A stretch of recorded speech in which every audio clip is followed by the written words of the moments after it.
Jute mallow or Mrenda is a popular Kenyan dish that is very popular in the western region of Kenya, and it's also widely enjoyed throughout Africa with different names, of course. So once cooked, it has a slimy texture just like okra, which not everyone enjoys, but when perfectly cooked, it is very delicious. The recipe is going to be very easy. So the first step, preparing this delicious Mrenda recipe, of course, you'll need some Mrenda, and I have mine over here. This is a bunch of Mrenda. I've already prepped up some because it is tedious to pluck the little leaves from the stalks. So I'm going to be showing you how I pluck the Mrenda leaves from the stalk, and as you can see, the leaves are quite long and they are spiky on the edges. Yeah. So I'm going to pick one stalk and pluck out the leaves. It's going to be very tedious, but if you can get an extra hand or two to help you prep up Mrenda, it will be very much okay. So I'm going to place the stalks aside, and then I'm going to finish up plucking my Mrenda leaves from the stalk. So if you've never come across Mrenda, all you have to do is go to the marketplace, or when you are doing your grocery shopping in the market, and look for a leafy green vegetable that has long leaves, and the leaves are rough on the edges with very many tiny leaves on the stalk. Yeah, that is how I can describe Mrenda.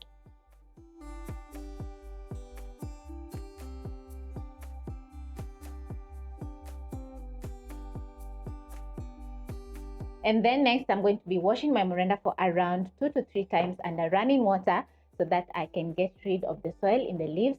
And then next, we are going to be cooking. When done washing your Mrenda, the water should be clear, just like mine. And for this recipe also, I'm going to be using a couple of ingredients, which is onions, tomatoes. I have 2 seasoning cubes, salt, cooking oil, some milk, and the key ingredient is Munyu. I'm going to be telling you about Munyu in just a few. So I'm going to move over to my stove top and place a pan over medium-high flame. And then next, I'm going to be transferring my Mrenda by squeezing out the water and placing in the pan. Add in half a cup of water and spread the leaves in the pan or pot. And then I'm going to be adding in my Munyu. After adding in your Munyu, you're going to stir in your Mrenda. And immediately the water comes to a boil, you'll notice that the Mrenda is becoming slimy. So that is the nature of Mrenda. So you're going to cook for around 3 to 4 minutes. Don't overcook because you don't want to lose the nice green color. So Munyu is a traditional tenderizer that is made by drying out banana peels or bean stalks.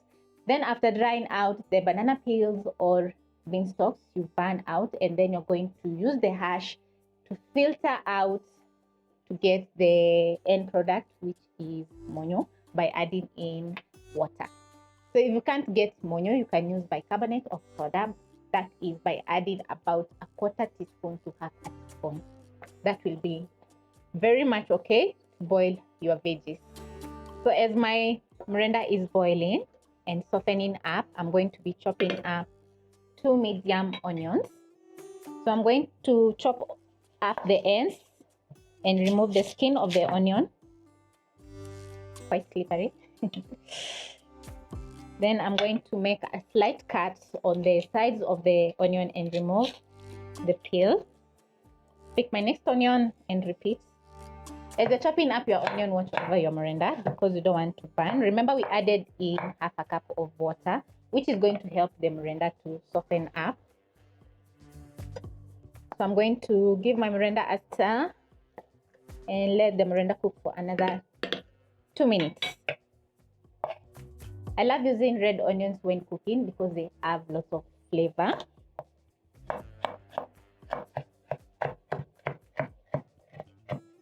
When done, I'm going to check on my Mrenda.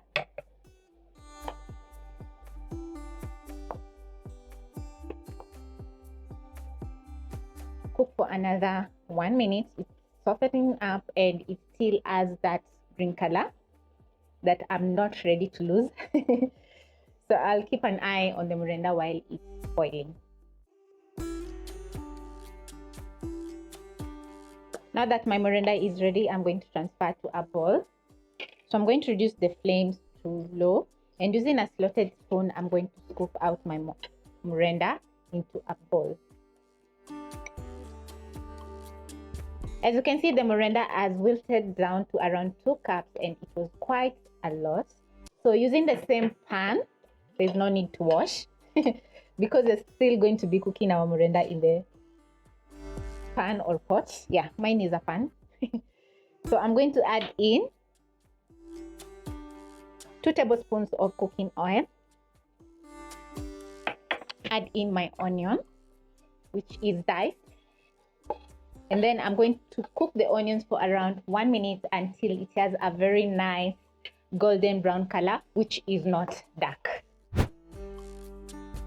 If you happen to cook your onions until they're very dark, please throw away the onions because they won't be looking appealing once the dish is done cooking. You know what I'm talking about. So as my onions are cooking and browning, I'm going to dice 2 tomatoes.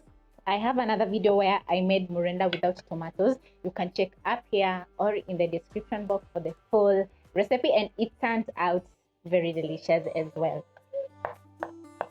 So as I'm slicing my tomatoes, I'm going to check on my onion.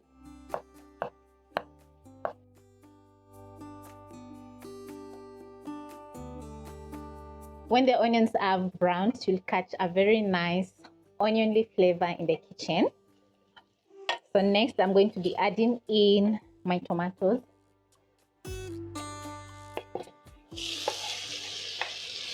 Add in a splash of water, which is going to help me cook down my tomatoes and also deglaze the pan. Stir in. Now, when it comes to seasoning, I love adding in seasoning cubes, and I have 2 over here, which add in so much flavor. Yeah, definitely it's a must try if you can get some seasoning cubes. And these are beef seasoning cubes. You can substitute with some salt or even some vegetable seasoning cubes. So I'm going to add the seasoning cubes into my tomatoes and let everything cook together, infusing all the nice flavors from the beef seasoning cube. Stir in the seasoning cubes and let everything cook for around 1 more minute.